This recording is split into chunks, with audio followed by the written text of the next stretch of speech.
So my name is Eric Nance. My work is under the Wildfire and Carbon project, but specifically I'm looking at better quantifying the amount of fiber that we're burning in slash piles, as well as qualifying the types of fiber, wood fiber, that's making it into slash piles across the province.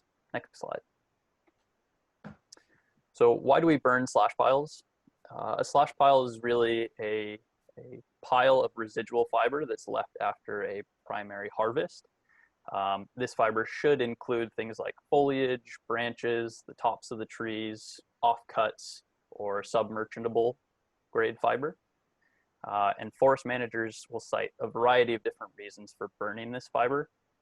Chief among them is to reduce the wildfire risk and the wildfire hazard on the landscape, as mandated by the Wildfire Act in BC. Some alternate reasons being beetle management and to open up planting space for silviculture. Next slide. But we also have to look at some of the negative effects that we're seeing from this slash pile burning.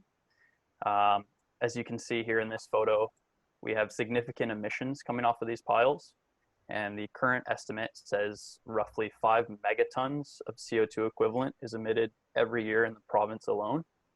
And if you compare that with our reported greenhouse gas inventory, that's about 8% of BC's annual emissions. So a considerable amount of carbon emissions here.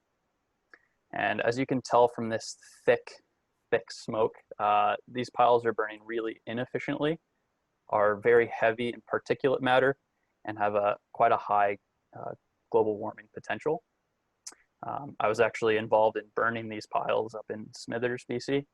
And so I can tell you firsthand, we also have a pretty significant human health impact. So there's also sort of a social implication here for local rural communities who have pretty negative effects of this smoke pollution. Next slide. So now we ask, what can we do differently here? We can't just be leaving cut blocks scattered across our landscape. We have to do something to treat these piles. But I think we should be looking to alternatives from just burning them. The ministry right now is working through targeted policy, some increased penalties, things like that, to try and mitigate some of these harvest residues.